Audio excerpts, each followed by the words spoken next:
Hey kids, welcome to Stylus Rumble Animation Random Effects Guide thing! Today we're going to be animating a chocolate fountain because I want to. So here's the end result. I've already recorded the actual process of me making this, but I just want to do a quick intro and say hi to my new subscribers. I've gotten a big boost in subscribers the last few days, and I'm really excited about it. So thanks to everybody who likes or shares or comments on my videos, because that really helps. The more you guys engage in the actual videos, the more it's going to suggest it for other people to watch. So I really appreciated anybody who's like, oh, sorry, I'm posting too much. Like, that's not a thing. Like, keep posting. And ask me questions. I love getting questions, and I'd love to do Q&A videos. So if you have questions like what's it like to be an animator, what's your day like, stuff like that, anything you've ever wanted to ask somebody who works as an animator in real life, please ask those questions and I can do some Q&As. It'd be really fun. That's enough gabbing. Let's get to the chocolate. Some of you, Dimensional Whale, have been asking me do some effects, and I do want to do more effects, but I've just been kind of wishy-washy about it. But the other night, okay, so full disclosure, I have chronic anxiety. I'm a super bad anxiety case. I also have insomnia as a result, because I like to stay up all night worrying instead of actually sleeping. So the other night, I was lying in bed thinking about all the things I could be doing that was more productive than lying in bed not sleeping. And I thought, you know, I should animate a chocolate fountain. And I was like, yeah, it's a great idea. And then so it's just been rattling around in my head. And I've been watching all these YouTube videos of just chocolate fountains. Just chocolate fountains, look at them all. I haven't gone as far as actually ordering a chocolate fountain, but I did go out and buy some chocolate to eat to inspire myself to make things chocolatey. So this is also conveniently, I have chocolate in my mouth. I wasn't smart. Alright, I'm gonna stop eating while I'm making videos. So the first thing I did was create the fountain, because I don't think anybody is terribly interested in watching me make this. It's a good thing for me to be able to show you how to simplify something like this in terms of cycling, and I can show you how I like to start very simply and then build pieces as I go. I don't just start with the finished complex problem. I work it in stages. So next thing I'm going to do is I'm going to create each sheet. Let me bring over these pictures. Yeah. I want to create each of these sheets separately so that I can animate them individually. I don't want to just do one big shape because I think that would be more difficult. And then this part down here, some of them get really drippy and goopy. All right, so here you can see some of the bottom part. We get these big circular holes that kind of break up into the chocolate. And it only happens on the bottom layer. These top ones seem to be a little bit less breakable. But adding this stuff in is going to be a good detail to think about. And when you're working with fluids, you also have to think about the viscosity of a fluid and how thick it is. Like, chocolate is fairly thick, but it's not stretchy. So here we'll get long drips that are long, but when they pull the fruit away, they don't get strings like they would with a cheese. And that's something that you have to be aware of if you're an effects animator, because you want your substance to look like what you were intending it to make. Like, if you're doing chocolate and it looks like cheese, it might not read right. Oh, see those blips? Bloop, bloop, bloop, bloop, bloop, bloop, bloop. Oh, we need blips. We need blips. But chocolate itself is also, it does have a bit of thickness. So here you can see when it's coating these delicious cookies and crackers and stuff, it does have a little bit of a thickness to it. Not like a water and alcohol is very, very thin. So if you poured alcohol out on the table, it wouldn't have very much depth at all, and that would affect the way that the light and shadow works on it. But chocolate does have a little bit of a thickness to it. It's really delicious looking. So let's start with the top one. Here's our top chocolate one, and it's going to go over the top, and I'm going to connect it to the level. So I'm gonna call this one chocolate 3 because it's on level 3. And that makes sense to me. Always name things reasonably. And now I've already got a bunch of colors. The great thing about Harmony is if you want to use your eyedropper, you can pull it off screen. So I can take the colors of this chocolate directly from the videos that I'm watching. And I'm going to take one that's kind of a medium color. So I've got some shadows and some lighter colors. But I'm gonna start more in the medium range because I'm gonna add shadows and stuff to this after. Here's my first one, and I'm just going to overlap the bottom part. I'm going to be able to just overlay it. And again, because chocolate has a thickness, you want to consider that thickness when you're actually creating your shape. So here, because it's overflowing, if it was alcohol, I would say very close. So say you had like a a vodka fountain. It's going to stay very close to the actual surface of the thing, but because this is chocolate, I'm going to give it that thickness. And one thing I wouldn't have considered if I hadn't done reference is all of these chocolates in all of these images actually come under and then fall. They don't want to just free fall. And I feel like if it was a thinner liquid, it would fall more freely straight down. Like on a water fountain, you don't see this lipping where the stuff kind of comes under and then falls down. I think that has to do with the thickness of the chocolate too. It's kind of trying to hang on to itself. So I'm going to include that here, and I'm going to get that lipping because then it's going to look more real. So it's always good to do your research, and ideally you'd get a chocolate fountain and research in person. I'm gonna turn this back up to full strength because chocolate is opaque. Another thing you want to think about with fluids is, can you see through it? Would you need transparency? Water you can see through, but often it's stylized to be very opaque. You can't see through it, so that's something you have to determine based on the style of what you're doing. And now this thing, I want it to move, so it's not going to be completely still. If I just add some like swishy lines or something to this, it's not going to really give me any movement. So what I'm going to do is just create some drawing substitutions, and I'm just going to change the shape of it ever so slightly. So I'm going to make it a little thicker in places, a little thinner in places, and then I'm going to do a third one. So you can do as many as you want, but you should do at least 3, because if you do 2, your eye sees it as flicking back and forth, and it's not going to feel as movie or as nice as if you do at least 3. Adding more makes it look less samey, and these take so little time just setting up this mask, this moving mask, that, I mean, it's worth throwing in. I'll throw in a 4th one just for giggles. It doesn't have to move much. It's just so that it's not still. And then I'm going to set my exposure to 2s because I plan on doing this on 2s. And then I'm going to paste special, normal forward. I want to keep all this other stuff, but I'm going to cycle this. So cycles down here, I'm just going to put in, let's say 10. And now it's pasted it 10 times. I'm not going to paste it 10 times. I ain't got time for that.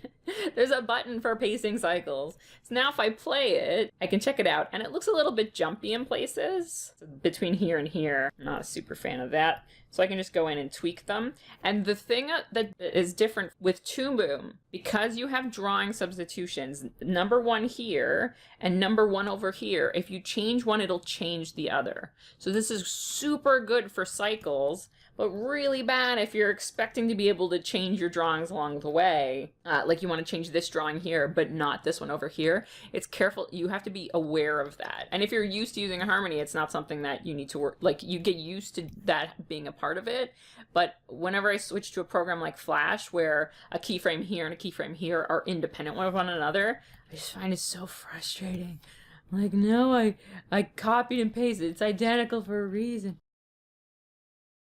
So that was pretty good. So already, I've done basically nothing. I've just put in 4 drawing substitutions that are slightly different from one another, and already it looks like it's moving. It's doing a thing. So what I'm going to do is copy this and paste special, because I want it to be independent. So create new drawing files and new columns. So this one's independent, and I'm going to change the 3 to 2 using my find and replace, because it don't do anything twice. And now this one, chocolate 2, is connected to level 2, and we want to make sure it's over the other ones. So here we're going to put it on top, and I want to move the drawings themselves. So I'm going to come up here and use my reposition all drawings, and it's going to move all my drawings instead of using my peg, because I want this to be completely independent. I want my drawings to be in the place where I want them to be. I don't want them to be animated into place.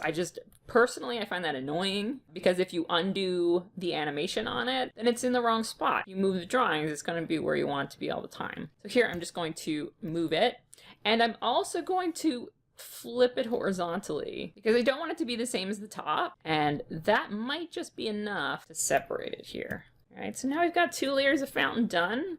They don't like they're doing the same thing, and despite the fact that they're mirror images, they're not so big and spectacular that they feel like they're mirror images, because they're just random movement. So we're going to paste this again, another independent one, connect it to level 1. We're going to change the 2 to 1, and we're going to put this one on the very top. Move all drawings, to move this into place. And now the perspective on the bottom one has changed enough that it warrants changing the drawings. And while I'm here, I'm going to grab my line layer selector. I'm going to copy and paste it. And I'm going to put the front of my fountain on top of here. Now I'm just going to tidy this up. I'm going to bring the transparency down on this temporarily so that I can see my perspective here. And I'm just going to do each drawing independently so that it's a little bit unique from the other two on the top.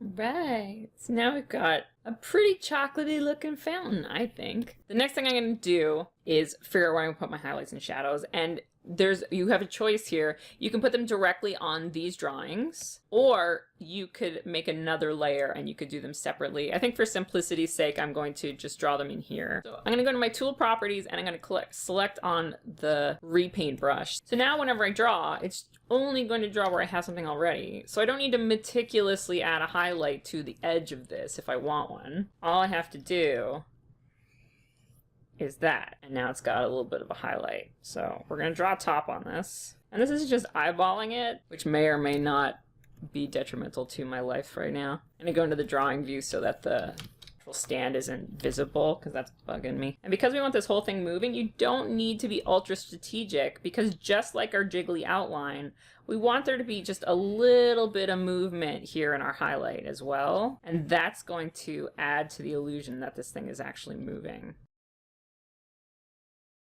You just have to find a balance you like of different to same, like how jiggly do you want this line? And that depends on you, your personal preference. I don't think there's really a right amount of jiggly line. I probably go a lot tighter than a lot of animators out there, but that's because I'm anal retentive, not because it's correct. All right, so now we check it out. We've got a little highlight. Now the unceremonious part, where we go through and do it to all our layers. I may actually decide to go over the top of this one. So I'm gonna add another layer. Boop. And name it. Name your stuff. So I'm gonna name this chocolate highlight 2 or C highlight 2, just something sensible. And I'm gonna have it follow this. I actually don't even need a peg on this one because we want it to go wherever this chocolate is going. And remember, you don't need to redraw this every time. You can copy and paste it. You can also do this on the overlay layer of your original chocolate so that you can separate it without having to put it on another thing. I might actually do that just so I don't have to keep track of things. You can also use synced layers so that this layer changes drawing substitutions when the other one does. So if you need to paste a bunch of extra cycles because it's not long enough, you don't need to do it to 2 different pieces. And copy and remember, paste your cycles. 10 is still there from the last time, so there you go, we've got 10. Now we've got 2 layers. And again, I can copy and paste this, paste special, and I could use this one as the highlight for this guy here. Reposition all my drawings. We're gonna make sure he's right up on top. And we do need to edit it, but we've already got our cycles pasted, so that's a good thing. And we've got a good start here. So you're gonna do less work because you don't need to work from scratch now. You do have a piece that you can just manipulate a little bit, and you can probably get something that's working halfway decent. So drawing on your highlights and stuff like this is another reason to emphasize that form drawing, practicing your drawing your forms, thinking about how the light actually works on this thing. So if the light is coming down this way, how far is it going to come around the lip? And we're going to add in more highlights than this. I'm planning on going a little bit ridiculous with it, but I think I might even have not made this wide enough. I might actually decide to come down around this lip a little more on my drawings, which is, it's going to take a little bit longer to go back and change all these drawings, but if you want it to look good, you can't be afraid to put in more work. You try your best to do it right the first time, but I mean, no one's perfect. First level of highlighting is done. I think I'll do the shadows next. So I've got a real dark one here, and I'm going to go in and add the shadows. So again, you have the choice of using your pre-existing highlight layer, using your pre-existing chocolate layer, or creating a new layer. And that's really up to you. If you want to make something on 1,000 layers, I mean, there are issues you're going to have with that. If you need to move it and you haven't been connecting your things appropriately, you're going to kick yourself in the bum. And you could also use your chocolate as a cutter here. So if you didn't want to be super careful to make sure your edges line up, you can just go right outside the edges and then use the chocolate that you've already done. as a cutter for this area. And I feel like the shadow might be getting a bit too dark too fast. But the great thing about Harmony is because these color whales are permanently fixed to the colors, you can change all these highlights and stuff later, and you can convert them to gradients too if you're feeling really crazy. So I feel like Harmony, one of its great advantages is it's the software is set up in such a way that you can do things in a really layered way, sort of like you can in 3D. In 3D, you can start with a blocking pass, do your in-betweens, and then once you're there, you can start looking at details down the hands, and you can do a whole nother pass on just your hands, and then you can go and do a whole pass on just your fingers. And Harmony allows that same flexibility and being able to change your colors very, very freely and easily.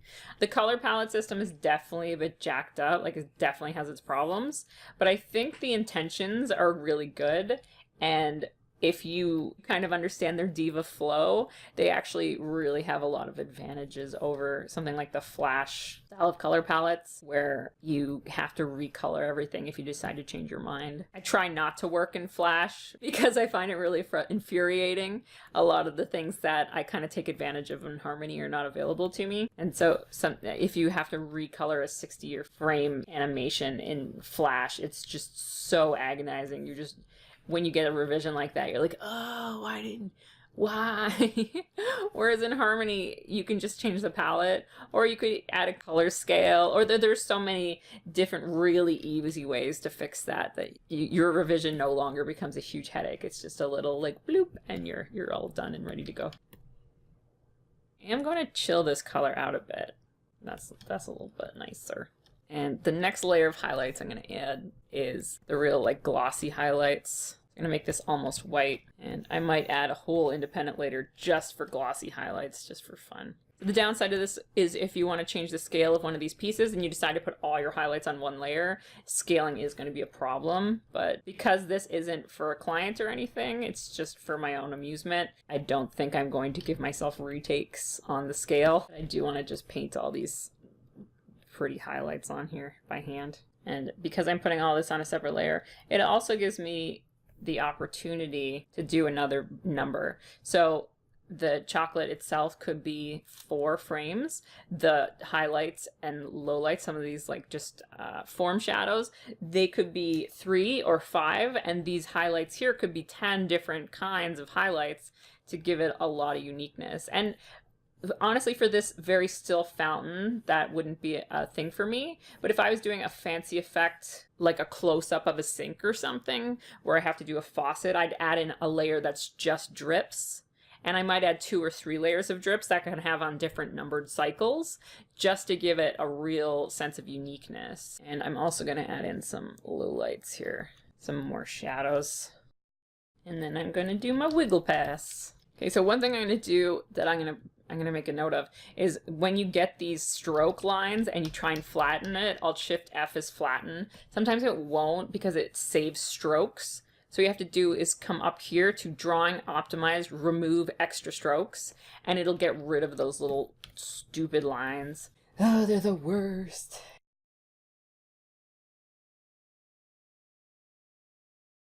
All right, so I've got 3. I'm going to paste special. I'm going to paste a few extra because it's a little bit shorter. But now I'll show you that even though you've got 3 drawing substitutions on top of 4 drawing substitutions, you're not going to notice. So you can't tell that some are 3 and some are 4. Just bring this down a little bit. I don't think these glossy highlights should be super white. But I mean, even at this stage, this is a decent enough chocolate fountain. If you're working on a show that's an iconic style, it doesn't need to be super detailed, and this is fine. I'm probably going to go in later and add a bunch of gradients because I want to. But in the meantime, what I'm going to do is add some blips, because I promised you guys we'd have blips. So the simplest way to do that is not to affect this chocolate at all, but actually add in holes. Okay, so what I'm going to do is I'm going to call this blips, because that's how we name things when you work in effects, and I'm going to make a green screen cutter. You can do this however you want. You can create a group that actually has circles that are changing size and shape, or you can draw them in yourself. So here I'm just going to draw in some quick blips because I got into this business to draw pictures, even if they're just drawing little blips, and they're fairly fast. But the way they work is they're just holes that kind of appear like this and then shrink back down pretty quickly.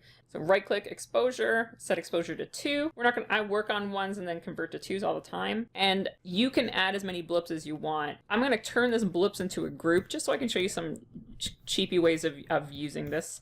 So now I've got my blip done. What I'm gonna do is copy, paste special, and create a unique blip. And I'm just going to move this over. Remember, you want your first frame on an odd one because you don't want some of your stuff on odd numbers and some on even numbers.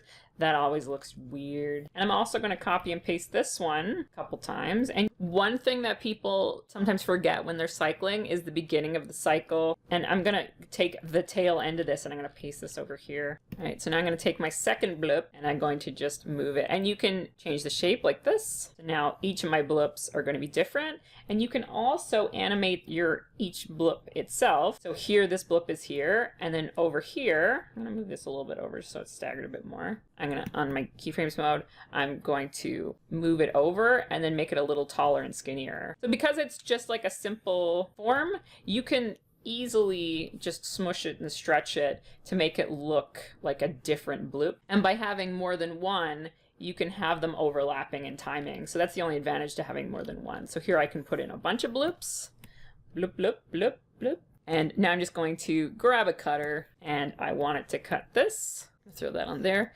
And I also wanted to cut my highlight layer because I've made that separate just to make my life harder. And I'm going to plug my blip into those cuts. Bloop, bloop, bloop, bloop, bloop, bloop, bloop. They're a little bit slow, I think. But it's easy enough to take out some frames and to change that. So the next thing I want to do, because I have these holes, I'm going to need something to be in behind. And you can do a fairly simple thing. So you could grab this, for example, and put it way in the back like this, and then add a color scale and connect it to that back one, and then just turn the value down a little bit. So now it's darker. The only downside is it won't show here, so you actually have to render it. Now there's just chocolate in behind there. Bloop, bloop, bloop, bloop, bloop. And if you're feeling real fancy, another thing you could do with these blips is make sure to add in the thickness. All right, so now what we're gonna do is we're gonna draw on the overlay layer, the shadows and the highlights as they are needed. All right, so I've put a shadow layer on the blips. I don't know if I need a highlight layer. That's something I can think about after. But again, we're gonna blip, grab our layer selectors. I love layer selectors. And you can put a layer selector below the composite. So here I'm just going to say only overlays are allowed to come pooped out this. I'm going to disconnect these guys and I'm going to plug in boop, my daily. So now our bloops are blooping, bloop, bloop, bloop, and they have a shadow built in. You might need to nudge it a little bit if you weren't super careful. I wasn't super careful. But now we've got a little bit of shadow layer. And it's making our bloops look so much better. Just a little shadow there is adding a lot for very little work, which is the goal. It's just cheats and lies. That's all we're doing. Okay, the same thing can be done with a prop. Okay, so I just spent way too long drawing this berry.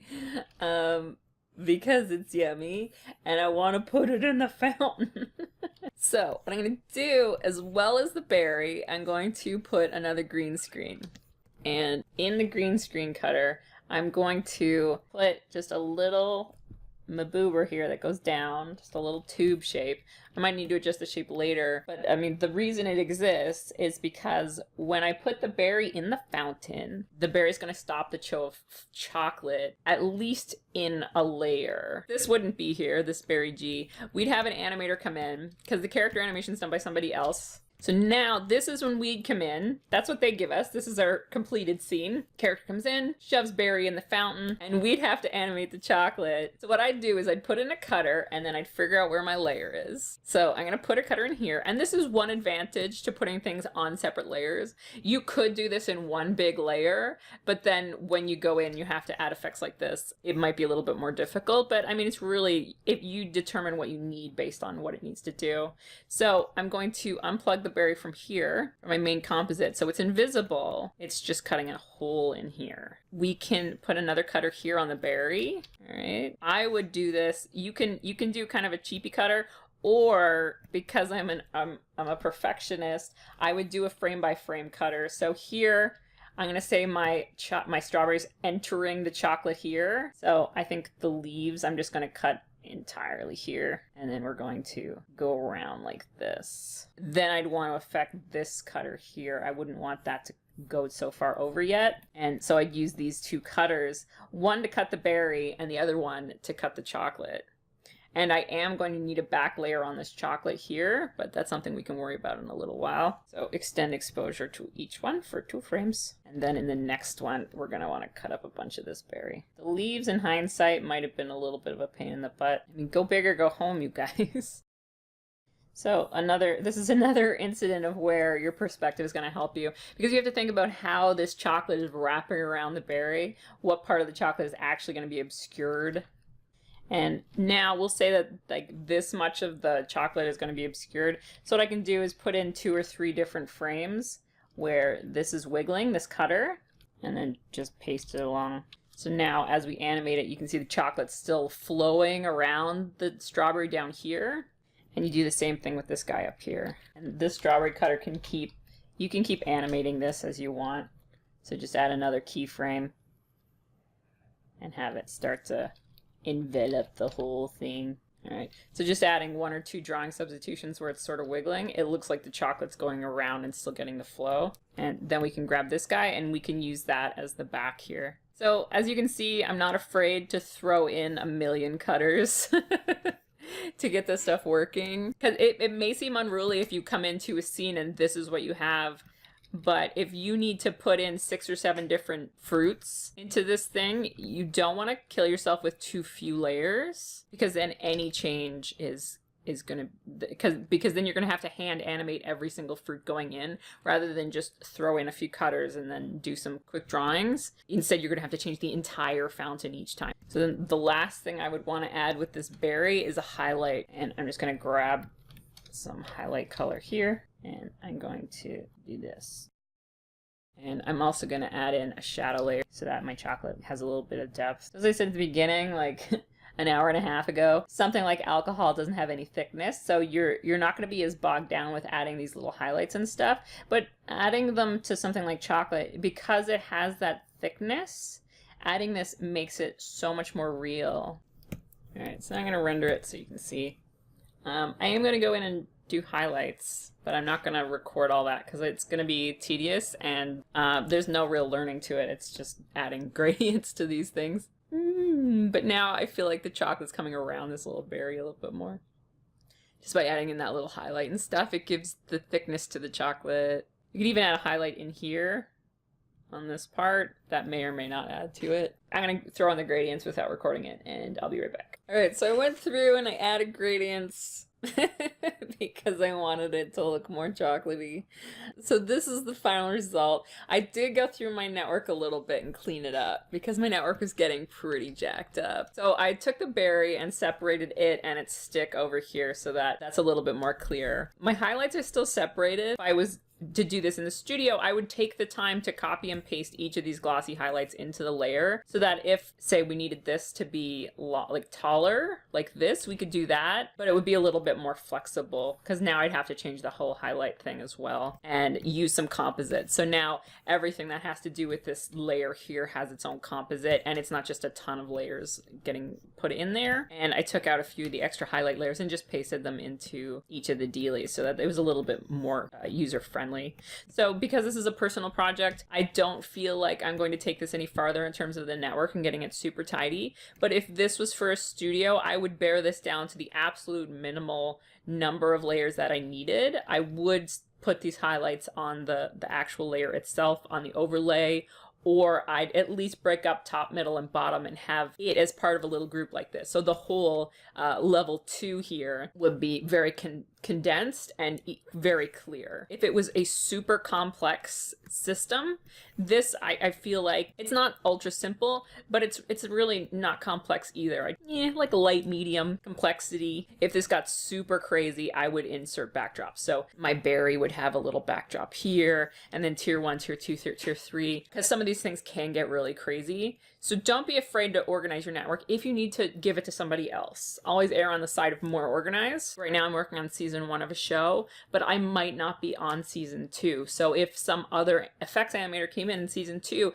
and they had to work with my effects, I would hope they would be able to just grab it and intuitively be able to use it. So you have to think about the person that's coming after you if that's a situation you're in. Indie, anything goes. You can make your network as sloppy and disgusting as you want. But I do recommend at least, very least, name things. So this was a little bit too much fun to do. Bloop, bloop. Bloop, bloop. I don't know if you learned anything, but I have fun. I ate some delicious chocolate and I drew some delicious chocolate. So overall today was a good day. So that's it. There's my chocolate fountain. If you have ideas for effects or anything you want to see, please share them with me in the comments down below. Like, share, subscribe, all those things internet people ask you to do, and I will see you in the next video.